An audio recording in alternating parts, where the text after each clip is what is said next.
A solemn moment now when the coffin of Tito Mboweni is brought into the stadium. With us is the better minds of Sophie Mokoena and Mzandile Mbeche, SABC international editor and political editor.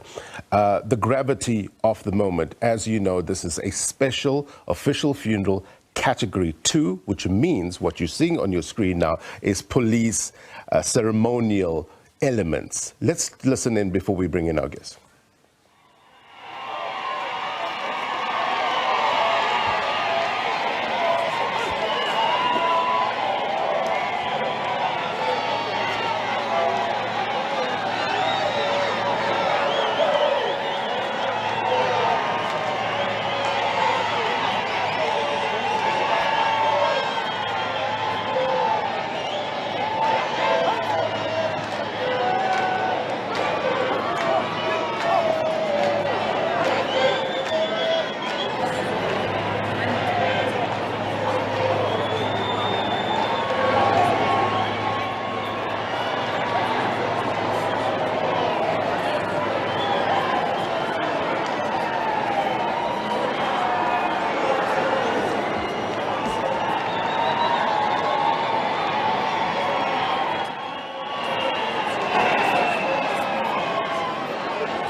The Secretary General of the ANC, Fikile Mbalula, now handing over the flag of Tito, the flag of the ANC to National Chairperson Gwede Mantashe, who are showing you the visuals of Gwede Mantashe, the National Chair, handing over the flag of the African National Congress to the family of Tito Mboweni. I'm just going to try and get closer to hear what Mr. Mantashe is saying.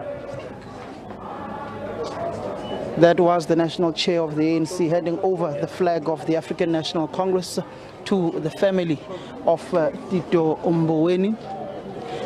The ANC will now move out as the government now takes over, where the remains of Tito Titus Mboweni will now be draped in the South African flag and will ultimately be taken into the official Category 2 funeral service by President Cyril Ramaphosa.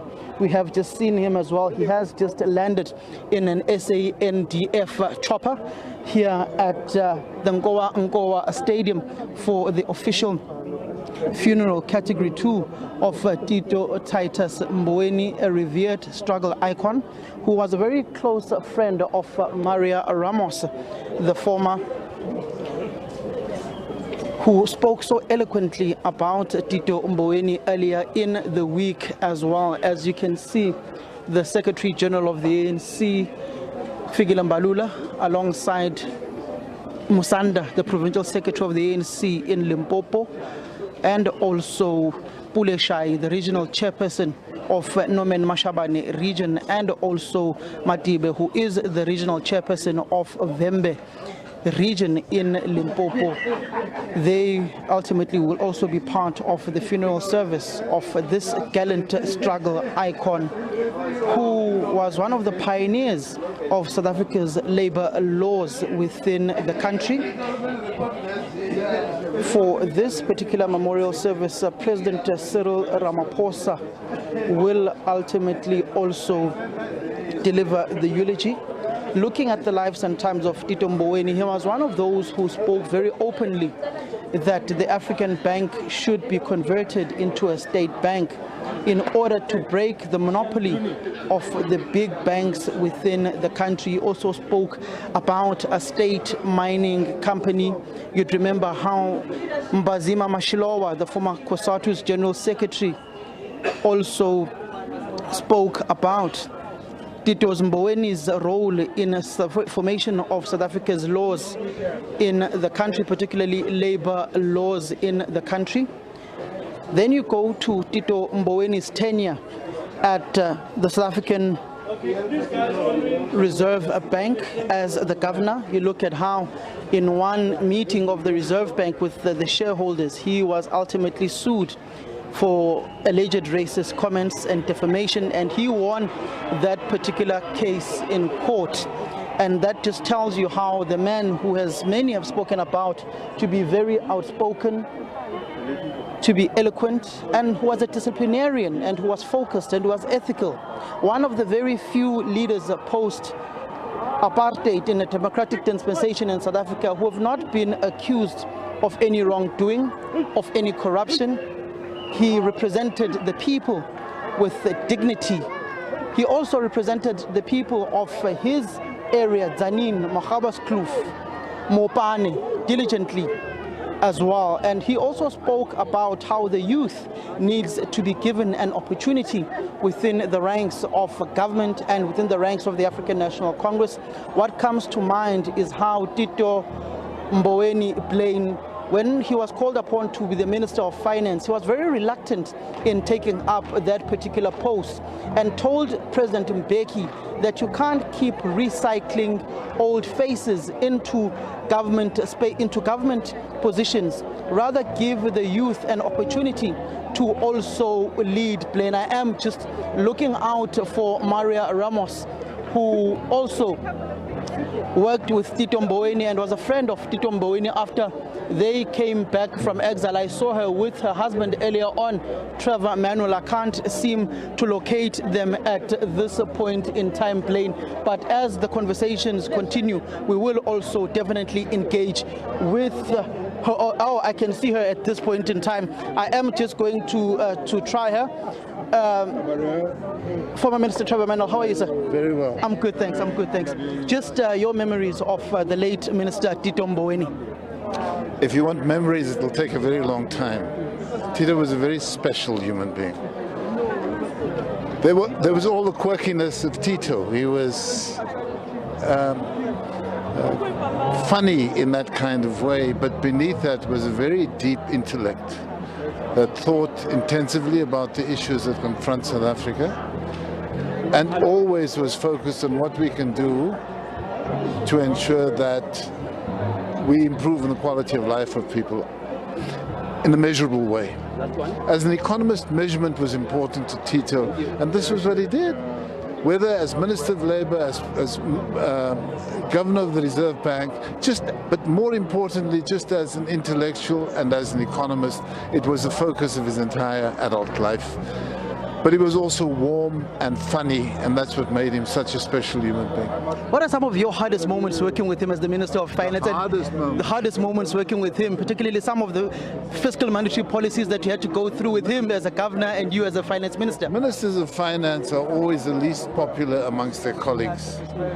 And there were always issues. There were issues as the Minister of Labour, there were issues as the governor. They were always there. But the one thing I knew about Tito is that you would try and deal with the issues, resolve them and move on. There was never any rancor, never a heavy heart in the way in which you dealt with issues.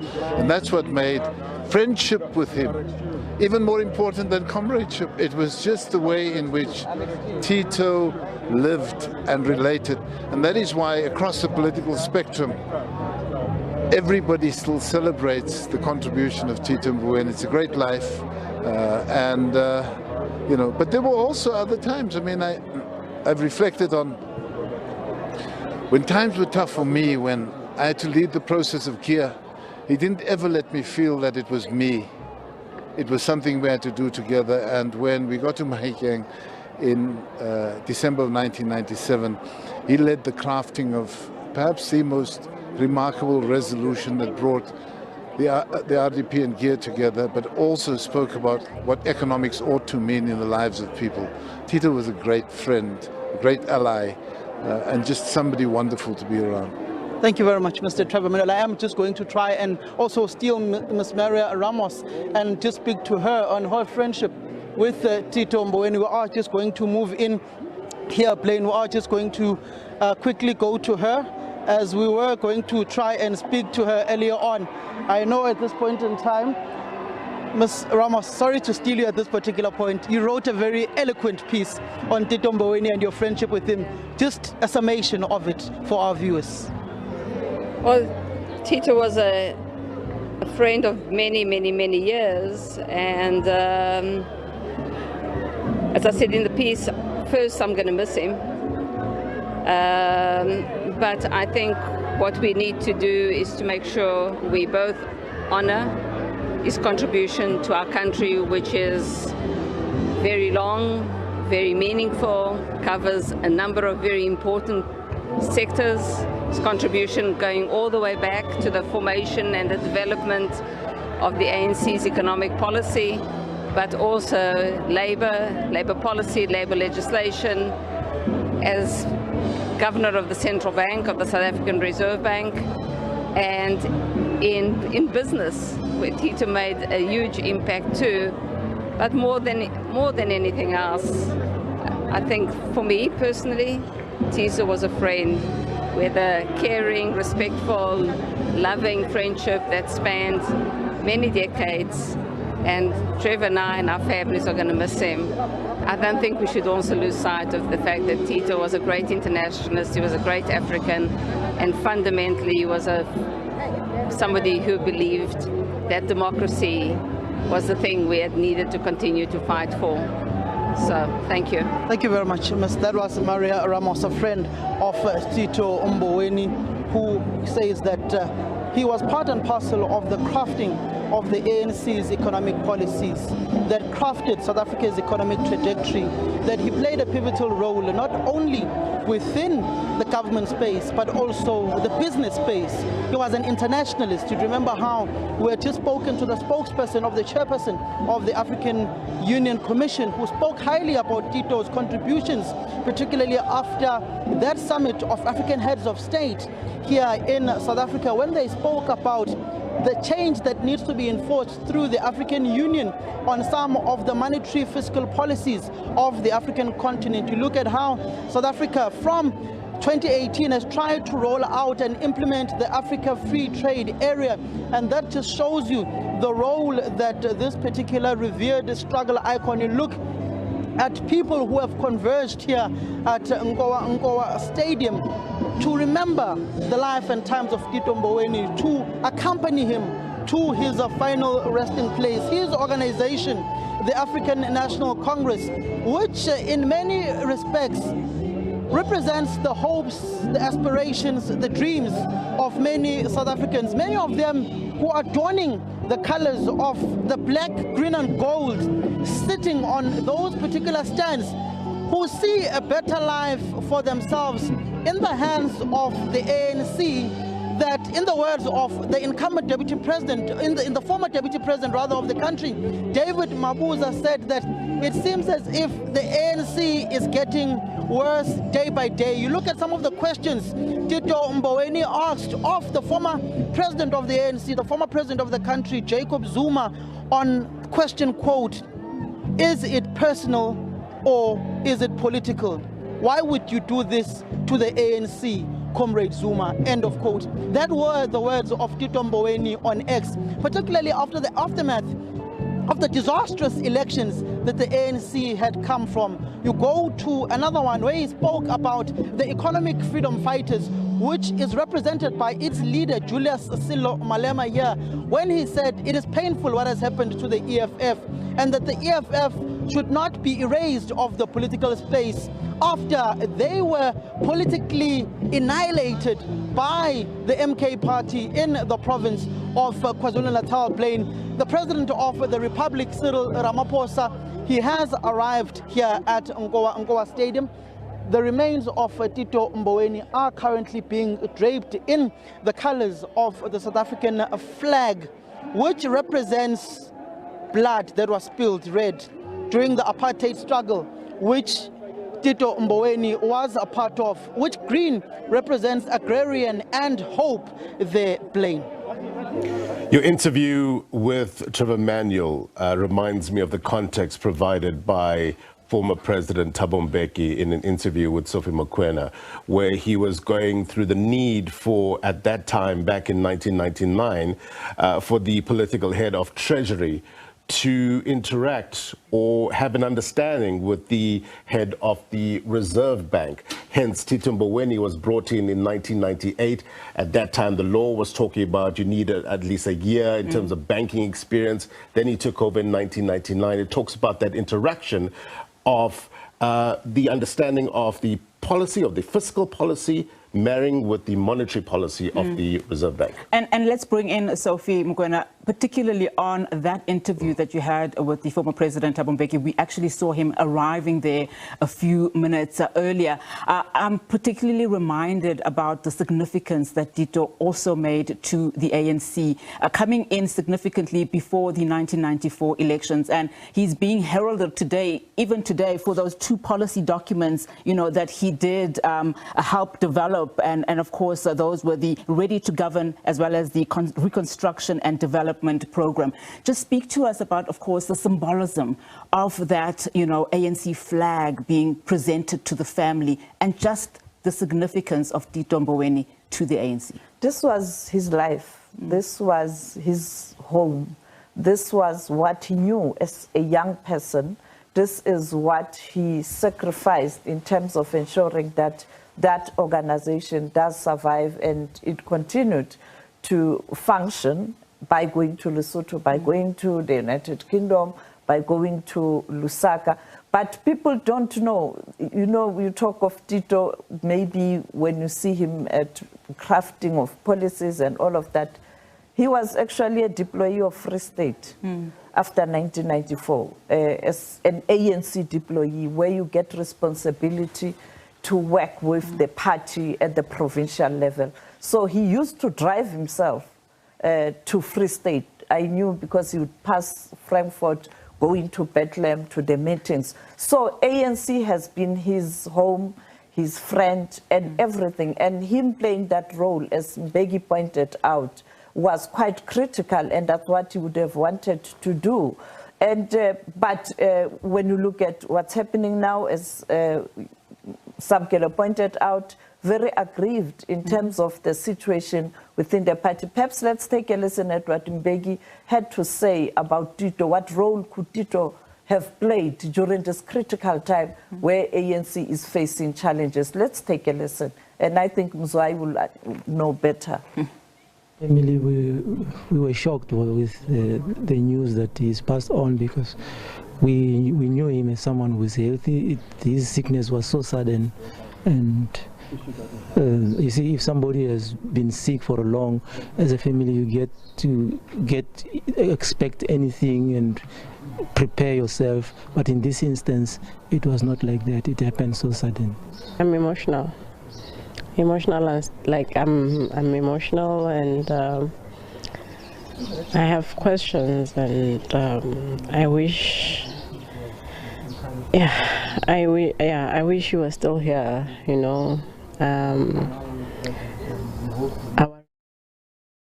The ANC is facing new challenges arising out of the outcome of the last general election. It's the first time that the ANC loses that capacity to govern the country, and therefore it has to deal with the consequences of that. That is part of the reason it was so sad that we lost Tito.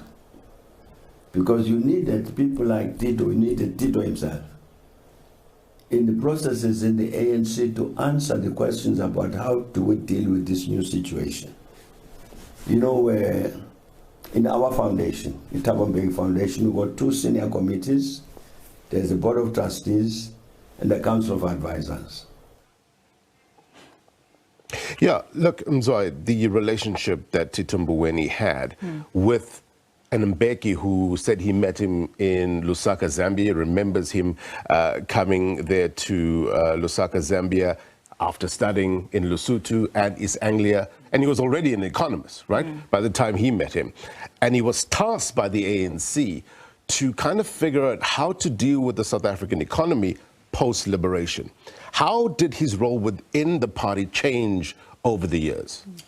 Well, in fact, it was actually very interesting because you remember both of them, the former president and the former governor or former minister, are actually economists because they actually, I think they have masters in economics, I think both of them. So you can already see in terms of what they wanted to achieve, so they would really be able to align.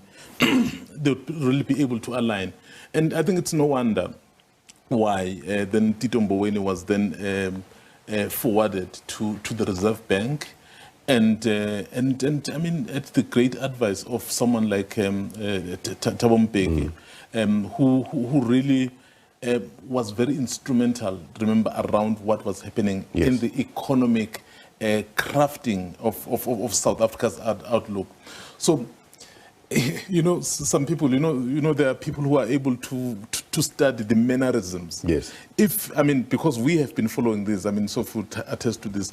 Look at the mannerism of Tito Mboweni and the mannerism of former President Thabo Mbeki. So it's more or less the same. You can tell that they come from the same school of thought. And then in terms of the direction of the country, so they knew exactly where they wanted to take it. And I mean, let's be honest, between those years, the country's economy was doing well. Of course, there were issues structurally that the economy may have been growing, but there were still challenges in terms of creating employment. But in terms of putting the fundamentals in place, I mean, there's no question about it. No wonder why the president, when there was a crisis, he just called on him.